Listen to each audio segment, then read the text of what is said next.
Good morning, everyone. It is so great to see so many student leaders on the line.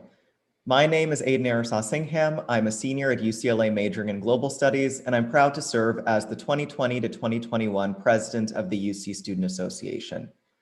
The UC Student Association is the official voice of the over 285,000 students who call the University of California home, and we represent 9 campus student governments across California. For 50 years, we have advocated for the affordability, accessibility, and quality of education here at UC and throughout the country to university, state, and federal decision makers. And as we at UCSA reflect on this 50th anniversary this year in the midst of an ongoing global pandemic, I'm reminded of the similarly unprecedented times of 50 years ago. Thousands of lives were lost to a war as preventable as this pandemic. Millions took to the streets as communities of color led the fight for civil rights and racial justice. And as then California Governor Ronald Reagan proposed the first tuition and fees at UC, students across the state and nation began the intergenerational fight for a higher education that is affordable and accessible for all. And it was out of these movements that the UC Student Association was founded in 1971. And it's in that spirit that I know many of us in the student organization and advocacy space continue to lead with this spirit today.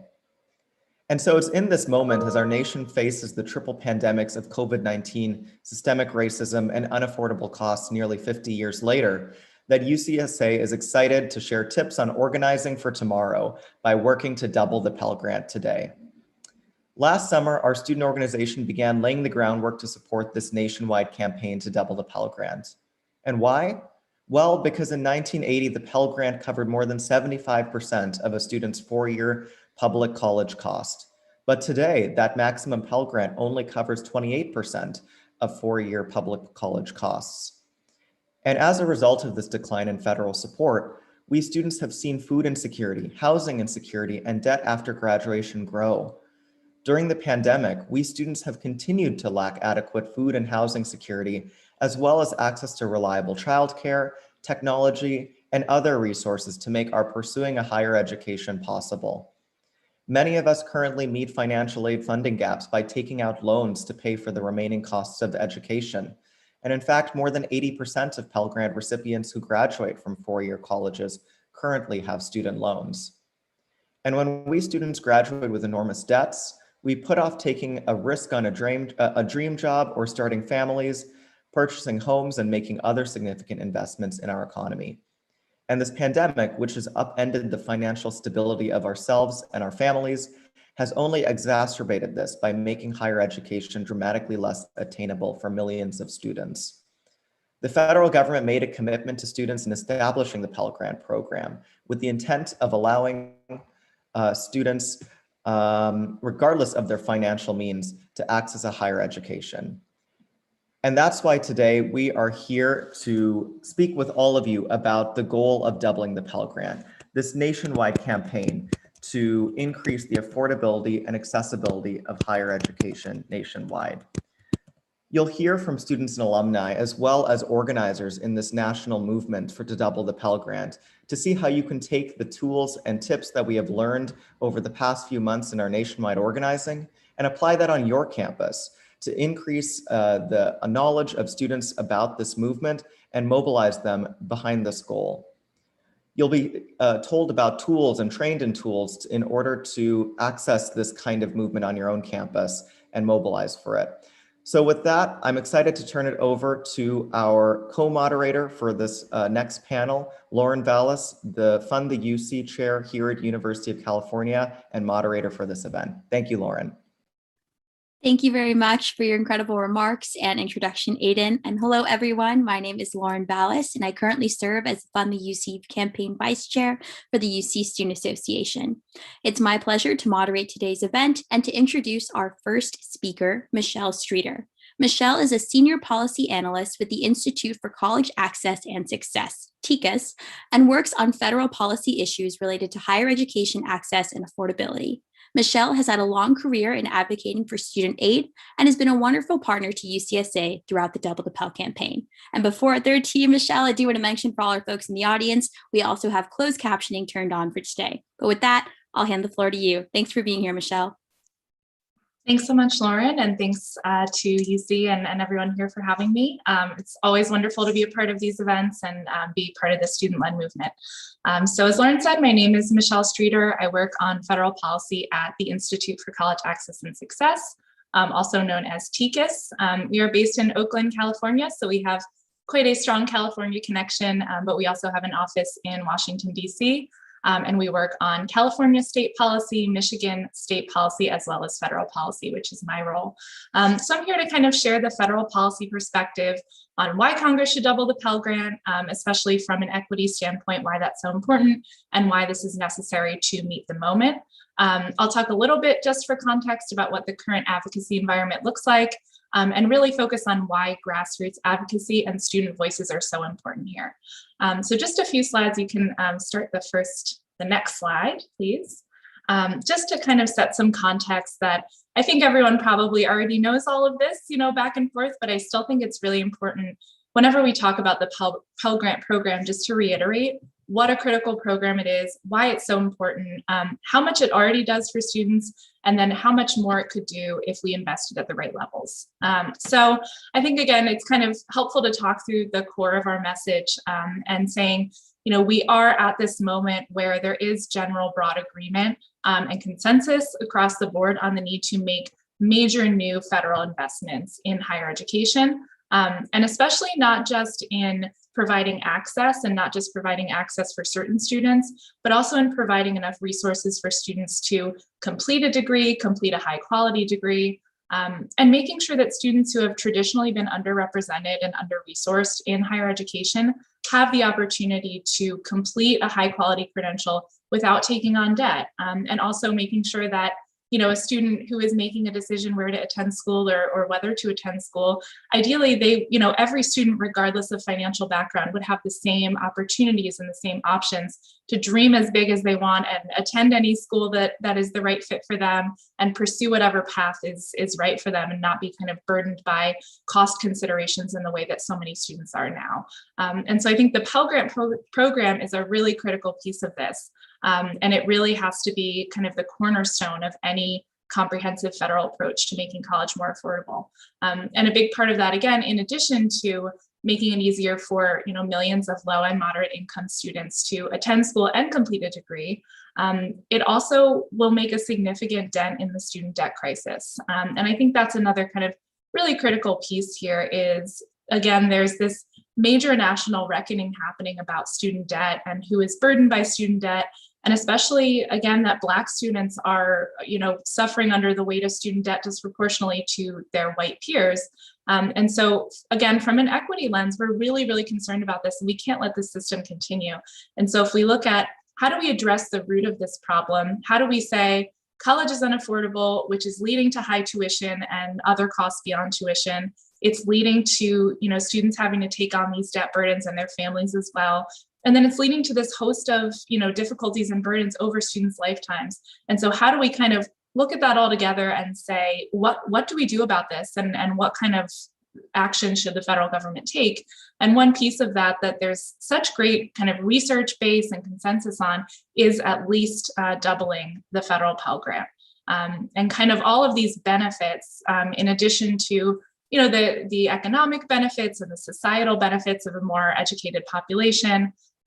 There's also kind of just the reducing student debt and helping the recovery from the COVID pandemic and recession be a more equitable recovery. And as the Biden administration will say, build back better and not just returning to the system we had, but really looking at the system and changing it at its root to make it a lot more equitable going forward.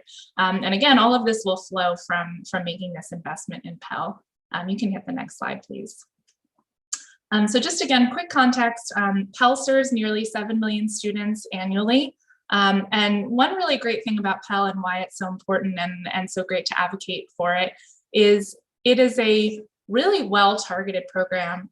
And it's an existing program and it's a really popular program. And I think this is, in addition to all of the other advocacy that you all are doing and such great tools from UC, but I think really focusing from the political standpoint, which is where I sit, the fact that you don't have to create a new program. This is a program that already exists. It's a program that policymakers understand. It's a program that students and families are aware of and understand, and colleges understand. And you can't really overstate the value of building into something that already exists and is already so kind of well-designed and well-targeted and a popular program. And so I think the fact that Pell is so well-targeted and such a good investment in the students with the highest financial need makes, again, really compelling that this is where we want to target resources. And so we already kind of have this design in place to target those resources where we want them to go most. And then again, just mentioning that Pell Grants are particularly important for students of color. Nearly 60% of Black students receive a Pell Grant, 50% of Latinx students. And so again, when we think about how do we recreate a more equitable higher education system, how do we create a more equitable recovery from the COVID crisis, we want to look at, again, what's a program that's really targeted to these populations that we want to invest in and these students that we want to invest in. And the Pell Grant program is a really good vehicle to do that. Hit the next slide, please. And as our intro already kind of touched on, unfortunately, we don't want to lose sight of the fact that while Pell is a really critical program and really important and so important for so many students across the country, unfortunately, it just hasn't kept pace with the rising cost of college. And so with the current maximum grant covering the smallest share of college costs in the program's history, we have, Pell recipients more than twice as likely as their non-Pell recipient peers to take out student debt, which is, again, the opposite of what we want to see. If a student is Pell eligible, we have determined, they have financial need to cover the cost of college. And so having them take on additional student debt burdens is just completely backwards. And so that's really problematic as well. And, the coverage of the cost of, a public four-year, for example, is just so much lower than what the program was intended to be and what it was intended to cover.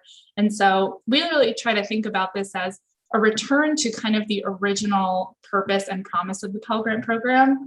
It's kind of lost its, it's lost its purchasing power. It hasn't lost its power in terms of what it can do for students. But again, if we look at how much it does for students even now, even though it covers so much less of the cost of a four-year public, think about, imagine what we could do if it did cover so many more of those costs. Next slide, please. And so also just wanted to, as I mentioned, talk kind of about the advocacy environment and from kind of the grassroots perspective and where student leaders can come in, just kind of touch on what we've seen over the past few weeks. We've seen some really interesting kind of new proposals from the Biden administration focused on increasing the maximum Pell Grant award. We saw a $400 proposed boost in their discretionary budget. And then in the American Families Plan last week, we saw a proposed $1,400 increase on top of that. So that doesn't get us, that falls pretty short of the ask to double Pell. And so we are continuing to push really hard for additional investment there and getting to doubling. But I think the fact that we are seeing this level of recognition and investment proposed this early on from the Biden administration is really important, really promising. And in both of those plans that he put out, they did explicitly refer to this is the first step or this is the second step in the president's commitment to double the Pell Grant. And so in both of these documents that came out, we have the White House explicitly saying we are committed to doubling the Pell Grant. And so I think that's really, really critical to keep that in mind and continue to keep that pressure up, but also recognize and uplift the fact that the administration is continuing to vocalize that campaign commitment. And just really quickly also wanted to touch on the other kind of big piece of the federal college affordability conversation, which is, free college or debt-free college or whatever you want to call it, kind of how Pell and free college interact. And I think it's just important, again, especially when meeting with lawmakers or talking to policymakers or making just a federal advocacy case here, it's really important to recognize that regardless of what happens with any kind of, free or debt-free college, that needs to be paired with the investment in doubling Pell. And sometimes you'll hear people say, one or the other, or we have to make a choice, or we have to pick one is more important.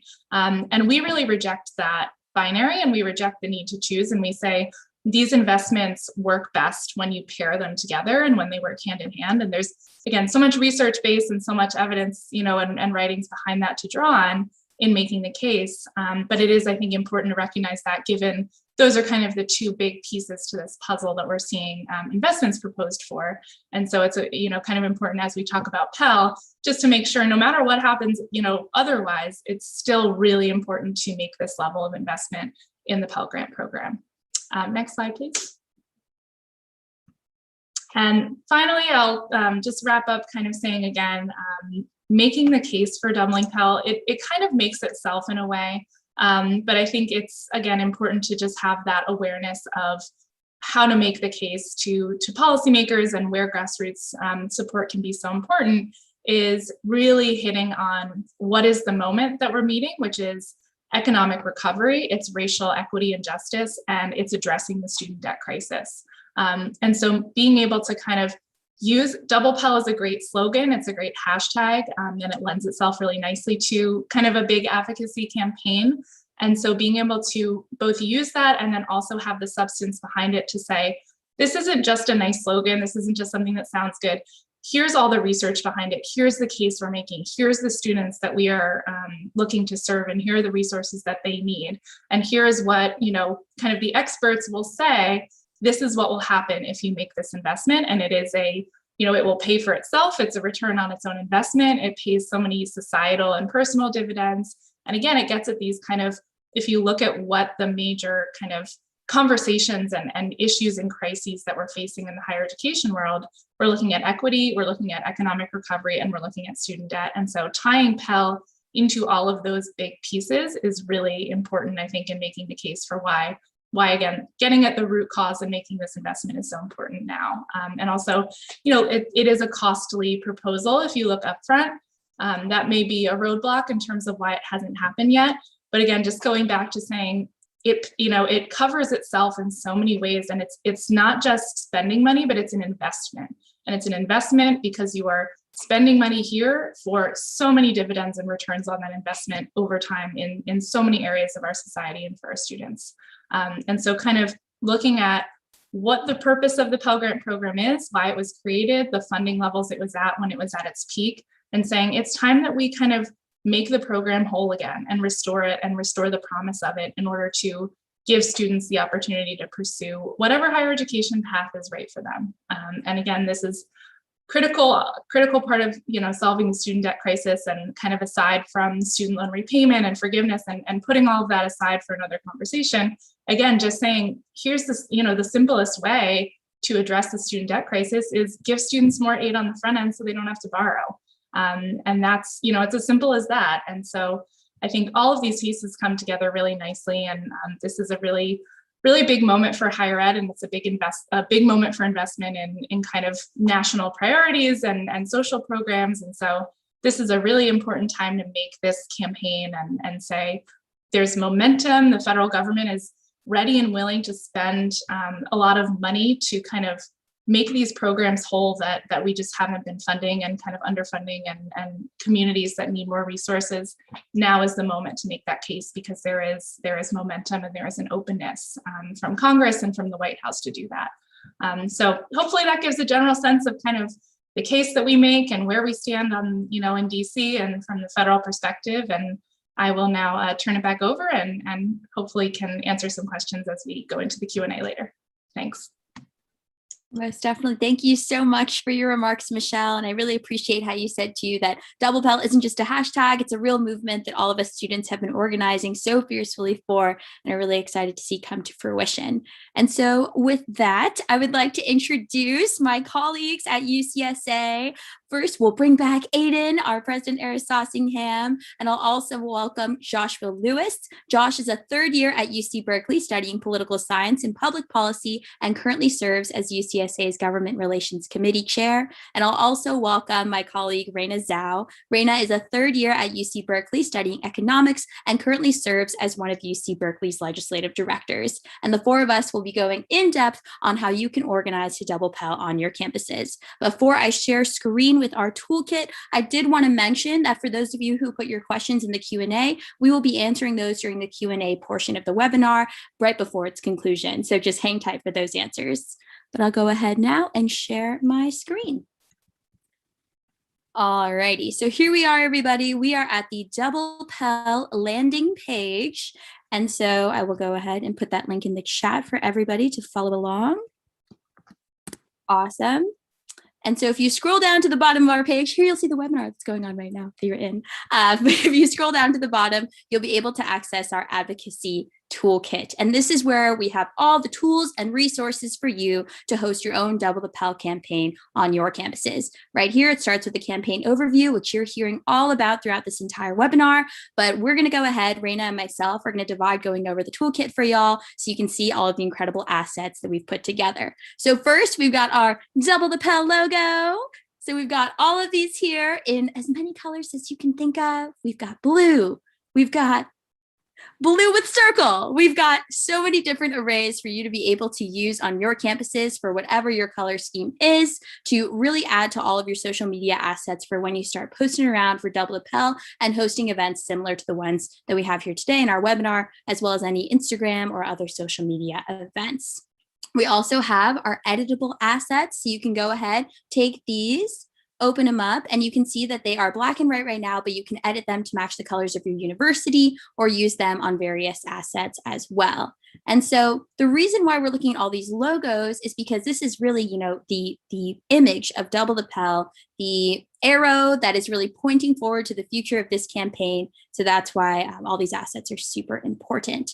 Did want to hop in too to talk more deeply about social media. Our campaign hashtag, as we've been mentioning throughout this webinar, is Double Pell. So please, please, please use that hashtag whenever you post, whenever you start your own campaign, whenever you start having your own events, make sure that you include Double Pell so we can have all of that information in one place online.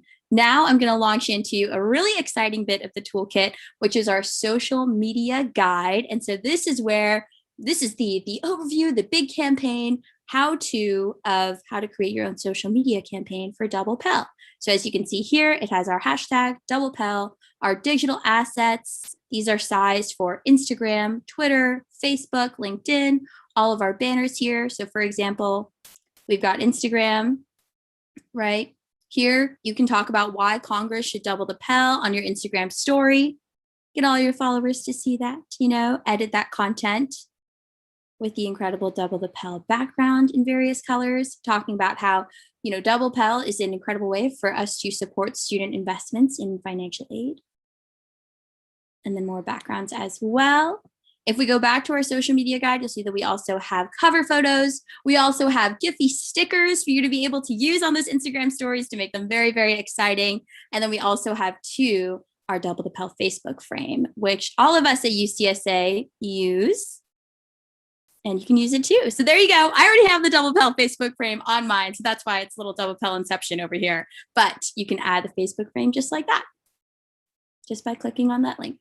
And then we have tons of sample Facebook posts. We have tons of sample Twitter posts for you to be able to use and really hammer down quickly, the statistics of why we need to double Pell.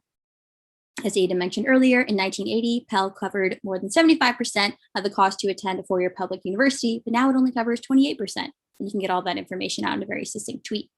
But here is the part that I was very excited to get to. These are our examples in action. So these are all the ways that we have been, out and about on the interwebs, tweeting about Double Pell right here.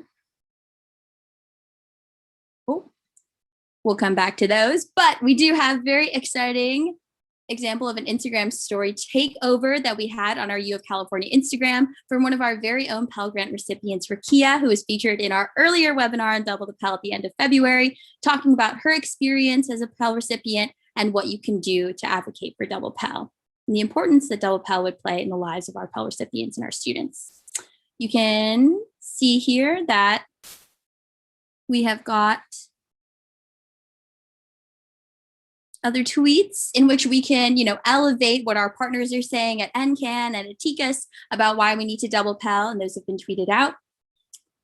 And then you can also see too, the incredible work that our friends at UC Advocacy Network are doing to also double Pell, because here at UC, we're united to double Pell and hoping that after today, you will be united with us in this huge campaign to really make college attainable for all. So now I'll go ahead, we've finished a social media guide, And I'll come back to our toolkit right here. So you can see we went over the digital assets, the cover photos, the Giphy stickers, the Facebook frame. And I know that I'm throwing a lot of social media information at everyone, but trust me, in this era of digital organizing, especially during the pandemic, it's never been more important to have a strong online presence. And this is where you can really root your advocacy to Double Pell and get people engaged in the movement.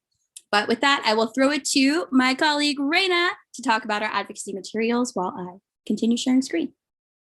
Yeah, thank you so much, Lauren. And all of the materials that were just covered are really to help equip anyone who feels compelled to grow this conversation around Double the Pell, both on the internet and also ideally in the halls of Congress. And ideally as well, we want to be putting student voices at the forefront of these conversations at all times. And all of these advocacy materials luckily make it really easy to do that. So first, if we look at the talking points doc, we just heard a lot of really compelling reasons, even just today, about why it's so necessary to double the Pell. But it's really cool with this talking points document. We can distill a lot of those really compelling arguments for doubling the Pell into these very succinct points, making it very easy for us to present them to our member of Congress or just any representatives we meet with, or even just other decision makers, peers, anyone who needs to have a conversation about doubling the Pell. So this is a really useful tool. We use something really similar to this when we were having our Double the Pell Week of Action. These talking point documents are really, really useful whenever we're interfacing with anyone and having a conversation about the value of Pell because they're just right there in front of you with all of this really beautiful information. And then going back, similar to the talking points sheet, the fact sheet document here has sort of the same purpose in distilling all of this really useful information and statistics and arguments for doubling the Pell into a really digestible format, such as this. But how we use this talking points document was more as a way to use it to present to our members of Congress or anyone we met with and use it as a leave behind. So something that anyone we met with can go back to and look over on their own time. And as you can see, it looks absolutely beautiful. So it's just a great way to communicate all of this information and have it have some real lasting power in the form of a leave behind. And then going back to virtual congressional meeting guides. So I mentioned earlier about how we were able to meet with our members of Congress during our Double the Pell Week of Action back in February. It was really, really exciting. And we had some really great conversations just with the offices that we met with. So hopefully with this document, this meeting guide, as well as the document that we'll take a look at right after this one, we have hopefully made it really easy for anyone who wants to continue this effort and continue this movement to have similar meetings by themselves. As you can see, this document just really takes you through step by step everything you need to know about meeting with a member of Congress, whether you've never lobbied before in your life or even if this is, just an everyday occurrence to you. After looking through this document myself, I found some really helpful tips just for anyone at all experience levels. So really, it makes it so simple to follow along because this document just, again, explains from beginning to end everything that's going to go on in a possible meeting that you're going to be taking with your member of Congress. So very self-explanatory. And again, all of this is to equip anyone who wants to take up the mantle and go on these meetings yourself with the tools necessary to have an effective advocacy meeting. Like I think we were able to do during our week of action. And then similar to that, again, a very similar tool with the meeting organizer. It's also another document that kind of explains what happens in a lobby meeting from start to beginning, start to end. But with this format, it's more of an outline, as you can see, much shorter than the other document. And again, really just very self-explanatory. They even have suggested a kind of a suggested script embedded right there in the document. So I know a lot of people, even if they feel comfortable interacting with people or talking to people, it's really easy to get a little bit of stage fright, especially if you're taking a really important meeting. So documents like this really just lay out everything right in front of you, and it's very easy to follow along with the talking points that you can use right there, and then assigning all the different responsibilities of the meeting right there in the document. So it's just breaking it down really easily and just making it, again, very, very easy to facilitate these meetings. Yeah, with these tools, really anyone can, virtually anyone can go on a legislative or advocacy meeting like we've been talking about, which is the entire point here. So really exciting that all of this has been assembled. And then with the digital advocacy guide, we can take a look at that as well. So the digital advocacy guide, again, it's a longer document like the one we just saw with that guide to advocacy meetings. Only this is, as would be self-evident with the title of the document, more geared towards advocacy in the digital space, so online. Of course, as you can see, as we just scrolled past, there are tips and tricks and just walkthroughs about how to call your legislators, for example, versus sitting down to meet with them, or in this unprecedented era of Zoom meetings, how to effectively take an advocacy meeting online through Zoom, or some of the options that have been listed here, like a teletown hall, instead of the more traditional going to your congressional member's office and actually sitting down to have a meeting.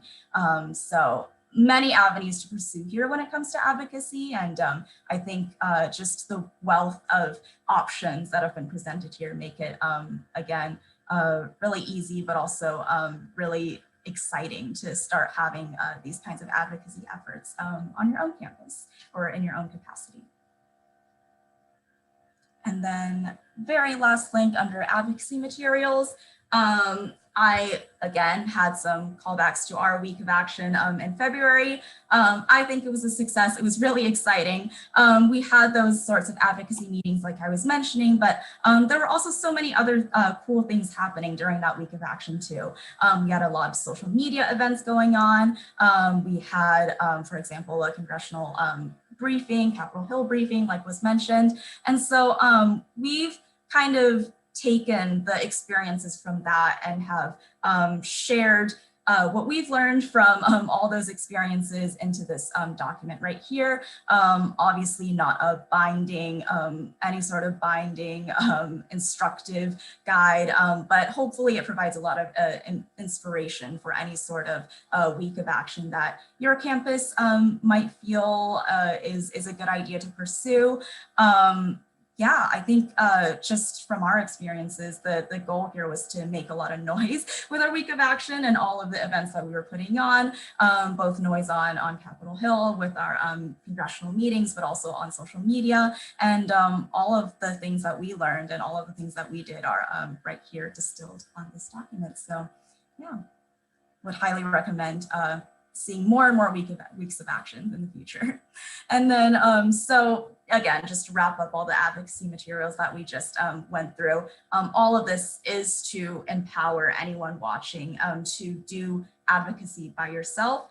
I mentioned earlier that it makes it so simple, all of the materials embedded here, to be an advocate. And I really think that's the point here, especially putting student voices at the forefront.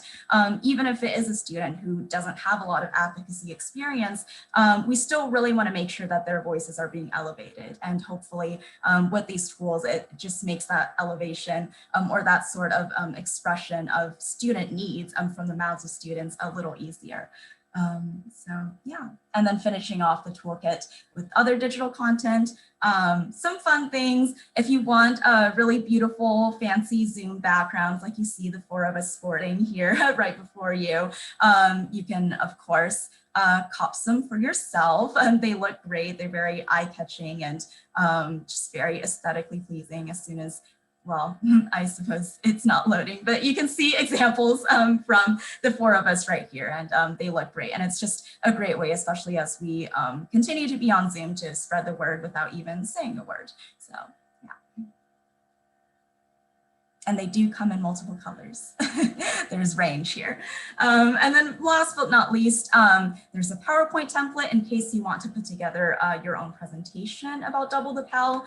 I feel like in this past semester, I and certainly Lauren and Aiden and Josh, I have presented on Double the Pell so often that Double the Pell just feels like a single word now. But it is a really good way to just continue spreading the word and adding to the conversation, especially you know, to anyone who again feels like would be worthy to have a conversation with, whether it's your own peers or decision makers, anyone.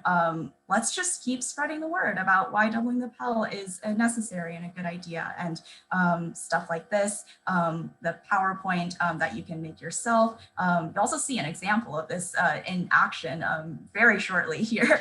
But presentations, social media presence, taking your own advocacy meetings, all of these, we would really, really highly encourage you to start doing yourself, just because we want this to be a student-led movement that's continuously growing across the country. And that really involves, again, elevating as many student voices as possible. So yeah, thank you so much. Hopefully we'll see a lot more of these fun little arrows popping around in the internet as soon.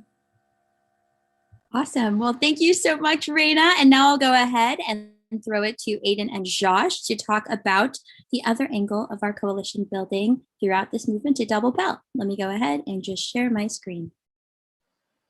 Perfect. Thank you so much, Lauren. So now we'll talk a little bit about some high-level lessons we've learned as we built out the campaign and the coalition and working with folks from across the country in this movement to Double the Pell. Really exciting to see some of you on the line from California to New York, Minnesota, Kansas, everywhere in between, and then a lot of new student leaders on the line. And as you're thinking of building coalitions on your campus and in your state and throughout the country, these are some of the lessons we've learned. So we can go to the next slide.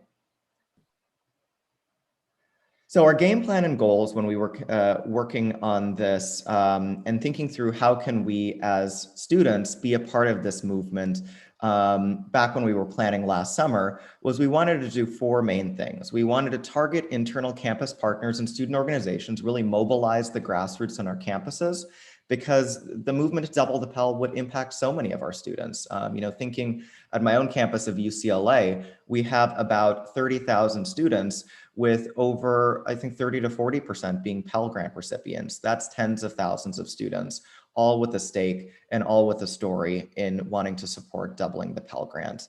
We wanted to also think broader than our campus communities, build external grassroots student coalitions, because this movement to double the Pell Grant is something that impacts all of us throughout the country as students in American higher education. And this alliance and solidarity that we have with each other is incredibly powerful when we take it to Washington.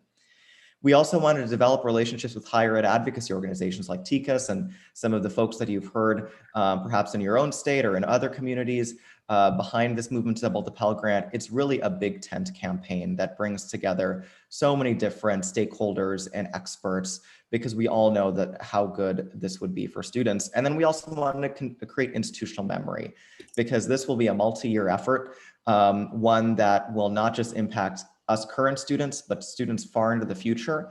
And we wanted to make sure that we can pass this along so that it isn't just one class of student leaders, one, elected group of student leaders, but really a continuous pipeline of students engaged on doubling the Pell Grant. So how do we do this? If you go to the next slide, this is how we do it on the internal side. Really one of the strongest things I think about this campaign that has been helpful for me and helpful for us at UCSA has been our partnership with our university and with the University of California. Really major shout out to the University of California Federal Relations team for all their support and advice in this. It's really a team effort, and having the support of your institution allows you to really take the strengths of student organizing and the student voice and combine it with the kind of support, resources, funding, advice that comes from institutional advocates. And I remember when we approached the university on this, it was something that initially we thought would be a tough sell, that would be kind of hard or scary.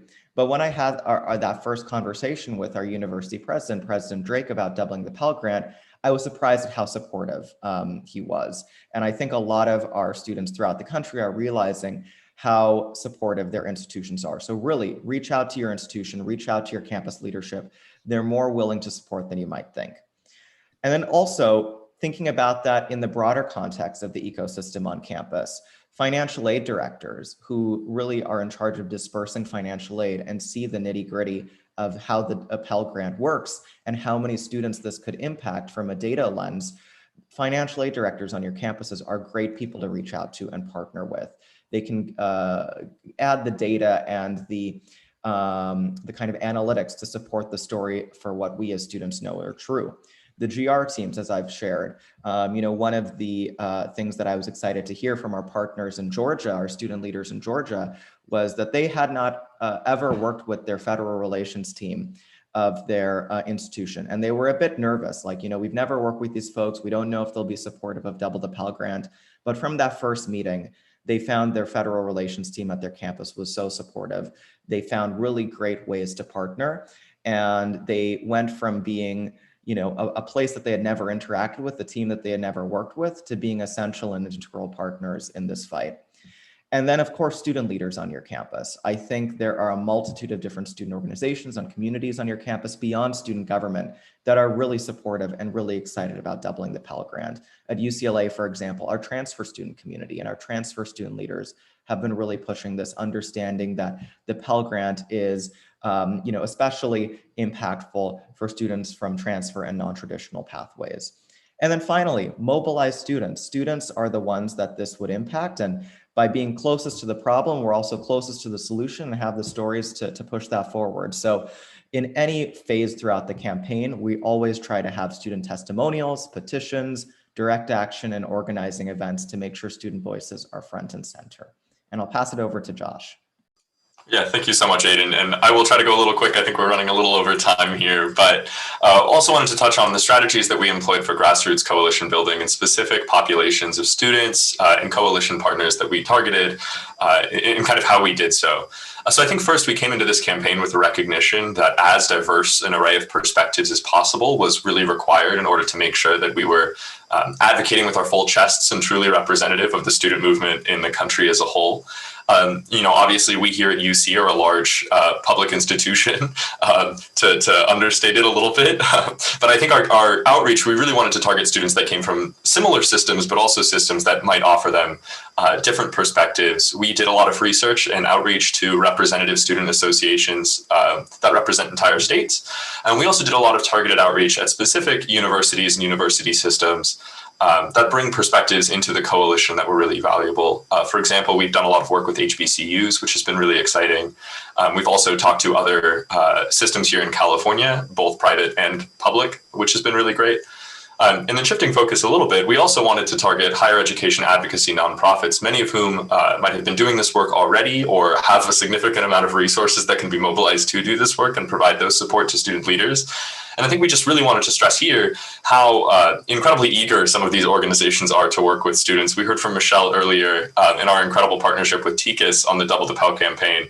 But there was really a genuine excitement and incorporating the resources and even the different perspectives of a lot of these higher education advocacy nonprofit spaces is just so valuable for us in this coalition building and in the organizing we were doing generally.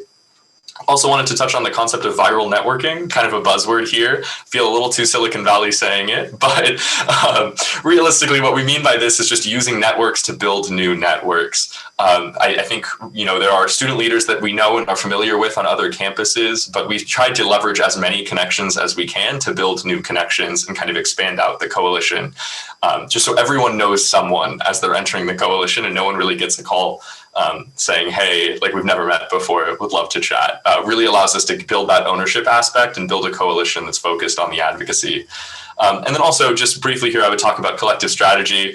For the sake of time, I'll just say here, we just want to be thinking about the different strengths of different organizations and mobilizing them. We have organizations in our coalition that are very good at federal lobbying and are very good at doing advocacy spaces. We have other coalition members that can mobilize their resources for communication and social media strategy really effectively. Playing to our strengths here really allows us to build up the entire capacity and benefit of the coalition, which is just super exciting. But we can move on to the next slide. which I'll just go over very quickly here and say, the Double the Pell campaign is a multi-year effort. I think we've all come to that recognition through our advocacy with President Biden and congressional decision makers. The process to double the Pell is going to take a couple of different increases and new investments into Pell, no matter how much we're advocating at this stage for those investments. And with that being said, we really just are aware of the idea that because this campaign is so long and student leadership has such high turnover, building that institutional memory in our associations and in our coalition is super important. I think we're being very intentional about trying to build structures that will survive leadership turnover. I think we're also leveraging staff and the staff that stay on in our associations longer term to build that institutional memory. And then perhaps most importantly, I think just for us as students, encouraging and incorporating student leaders that are newer to the spaces is super critical, especially, we all have finals, we all have midterms, and when we can loop in different voices to take on some of the work and build up their ownership of the coalition and of the organizing as a whole, we really see the entire coalition benefit. So I think that puts a wrap on our advocacy presentation here, but I will pass it back to Lauren. Thank you so much. Well, thank you so much to Aiden, Reina, and Josh for joining me in presenting our toolkit and also going through our coalition building strategy. Really hope that you all found some helpful tools there and are able to take advantage of those resources on our Double the Pell landing page. But with that, I'd like to introduce our first Pell recipient, Carol Cardenas. Carol is a third year at UC Riverside studying political science and currently serves as an ambassador for the UC Ambassador Network. Really excited to have you here with us today, Carol, and I'll turn the floor to you. Hi, thank you, Lauren. I'm very excited to be speaking here today, namely for doubling the Pell, because my UC story is something that I tell legislators while I'm advocating for UCAN, as it puts a face to, all the peril or the consequences of not having enough financial aid. My UC story is very closely tied to financial aid, particularly the increase in the federal Pell Grant. And that is because going into my second year, I had barely turned 18 and I was homeless. I was living out of my car, and it's not, I can't describe the feeling of it unless you experience it. And that's not something that I will ever hope that another student goes through. And also, as Michelle mentioned earlier on in the presentation, an increase in financial aid really affects for the better first generation students, and I myself am first generation. And that being said, we often don't have other resources to turn to, whether they be financial or otherwise. I was truly on my own. And at that point, I was concentrating on different things that hindered me academically. And although my own fear of failure kept me from failing my classes and such things like that, I needed to focus on the now rather than the future. I remember thinking, how do I keep myself from being mugged, kidnapped? Where do I sleep that night? And although I was living out of my car, other students may not even have that. They may truly, be out in the cold at night. And it's really scary. And the financial aid comes in that I finally hit my account with an increase in my own federal Pell aid. And from there, I was able to rent a room. I was finally able to get, some of my life together. And I figured, okay, this is great, but I cannot continue paying rent this way. But having, that aid allowed me to, pick myself up from my bootstraps per se, and finally apply for an on-campus job. Getting that on-campus job gave me somewhat of a stable income so that I can actually pay for things that humans need, such as groceries, other school supplies, textbooks, and things like that. So at the time, truly though, I was focused on surviving rather than what am I going to do in the future? How am I going to pay? If I'm in the situation now, how am I going to pay for law school? Because that's something I truly hope to do. And so, with my story being so closely connected to the federal Pell, and I can only imagine, if I had the federal Pell doubled during my time during homelessness, I can only imagine how much more I would have thrived a lot more quickly. And although I'm thriving academically and everything else in my life now, as you can see in my background, I'm in a room. At the time, it was very scary, and I don't wish that on any other student, and especially first generation students who don't have any other resources to turn to. So doubling the federal Pell is very important to me, and I hope to everyone here on this call as we all fight to advocate for this. And so once again, I'm really happy everybody is here for this singular purpose. And yeah, I'm not sure how to wrap up after usually saying that I was homeless once before, but again, it is very important to me, and I hope to many of you as we continue on in this, fruitful mission to help not only the current students of the UC system who shouldn't be going through this, as we're studying in a wonderful educational system, being the UC system, but to continue advancing their rate of not only graduation, but advancing into professional careers in grad school and law school, whatever they want to do, to limit their loans or hopefully not have to take them out at all, especially because their families really depend on those students to advance in their careers, because sometimes their students or children might be their only hope. They're really taking a leap of faith here, not only financially, but culturally and all kinds of things.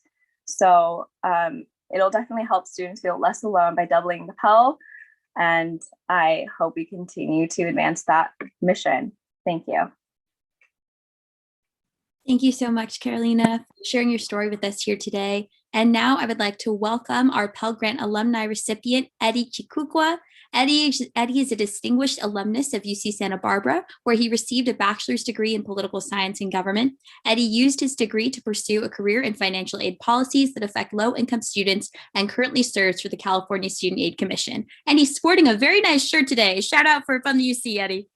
I'll give the floor to you.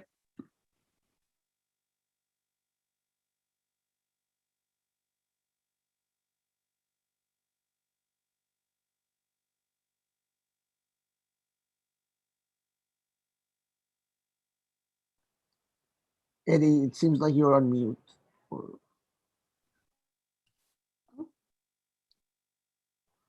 I don't know if. Oh yeah, Eddie, it might be your audio. We can't hear you. Sorry. But all good, Eddie. While you're fixing your audio, just send me a chat when it's good to go, if that sounds okay.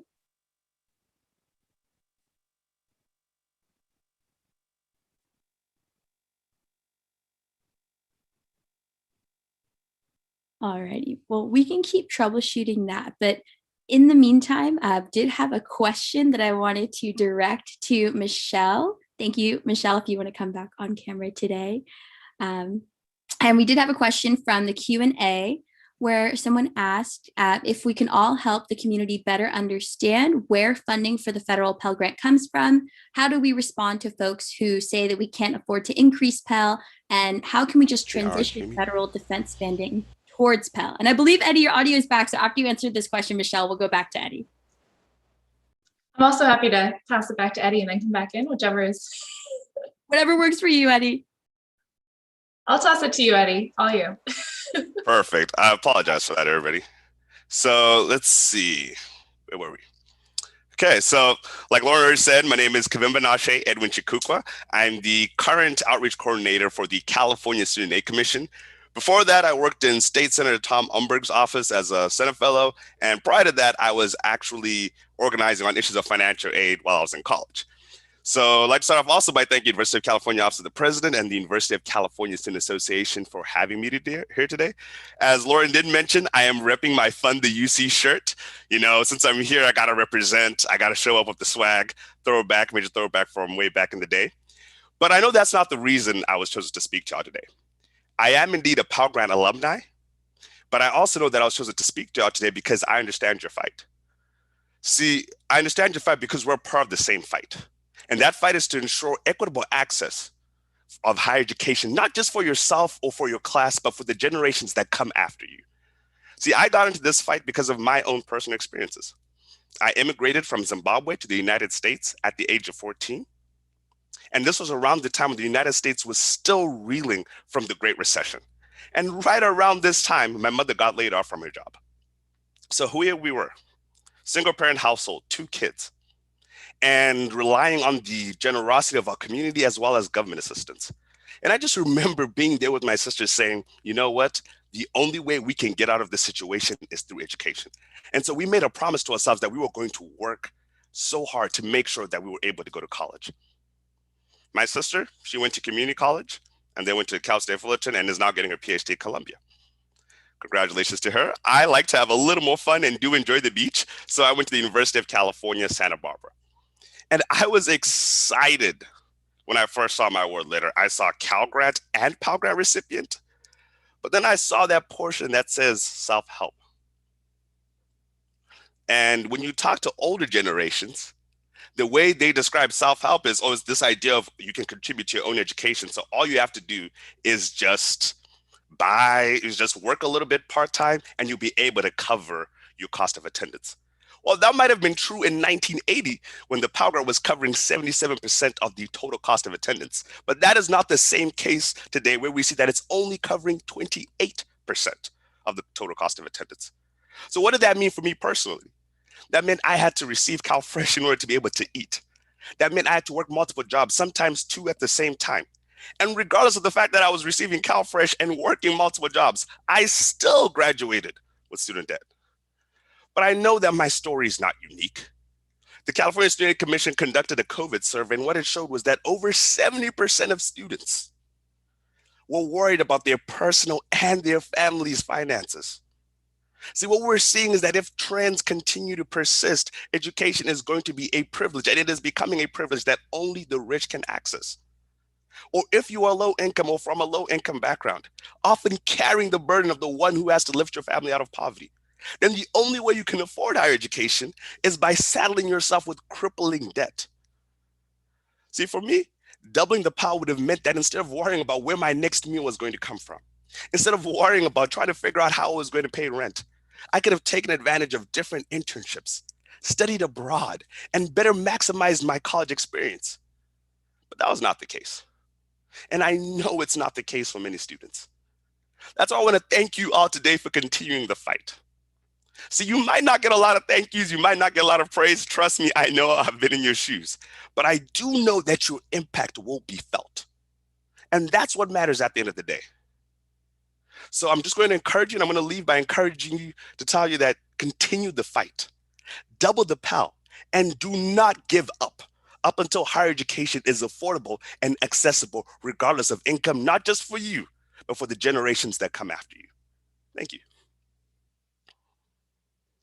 Well, thank you so much, Eddie, for your incredible and empowering words. I really appreciate you being here to share your story and just uplifting our entire community here today. So with that, I'll transition into a brief Q&A session before we wrap up today. Michelle, I'd like to welcome you back, if that's okay with you, to answer the question that we were talking about earlier. And just to recap, it is, can we in the panel help the community better understand where funding for federal Pell Grant comes from? How do we respond to folks who say that we can't afford to increase Pell? And how can we just transition federal defense spending towards Pell? Sure, all great questions. I think, first of all, the Pell Grant has a very strange funding structure. Most people don't even need to understand it. I barely understand it myself, and I've been working on it for many years, but essentially it's funded, it's a hybrid. It basically is structured as if it's an entitlement program, in the sense that any student who qualifies can receive the grant.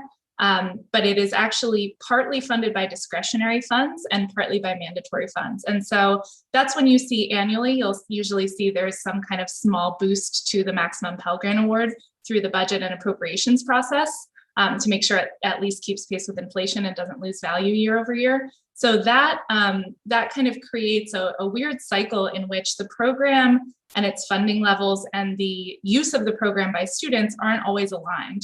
And that creates a lot of political issues and funding issues. And so part of our campaign, in addition to doubling, is actually to move the program to entirely being funded through mandatory spending.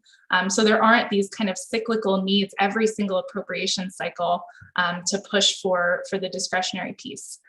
So hopefully that was the question you were asking. If not, sorry, I got too wonky, but That was the first piece. And again, an important part of our more holistic look at how to not only double the grant, but also strengthen the program and make sure it functions as well as it can. The other piece in terms of when people ask about the cost, I think, again, going back to the idea that this is an investment and it pays a return, and we know that there is a return, and there's so much research that shows that, both in looking backwards at the effect of the program over time and over the past years for past students and current students, that we can kind of project and extrapolate what that's going to look like for future students if we fund it at the levels that we're asking.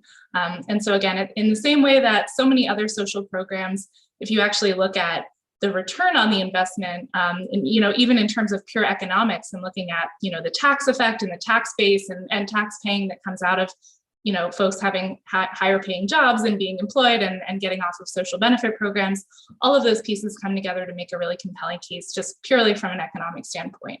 So you can kind of, depending on your audience, talk about that piece. There's also obviously all of the social impacts and all those pieces that we all like to talk so much about. But there is a lot of evidence and research out there to make the case that this is an investment that will pay off, and we can know that for sure. Fantastic. Well, thank you so much, Michelle, for your answer. And thank you, everyone, for your fantastic questions and Q&A. Unfortunately, we only had time for one today, but we will respond in writing to all of you who asked questions because we have all of your emails as a part of registering for the webinar. Again, I'd like to thank all of our incredible panelists and participants for joining us today to organize for tomorrow by doubling the Pell today. Thank you, everyone, and I hope you have a fantastic rest of your Monday.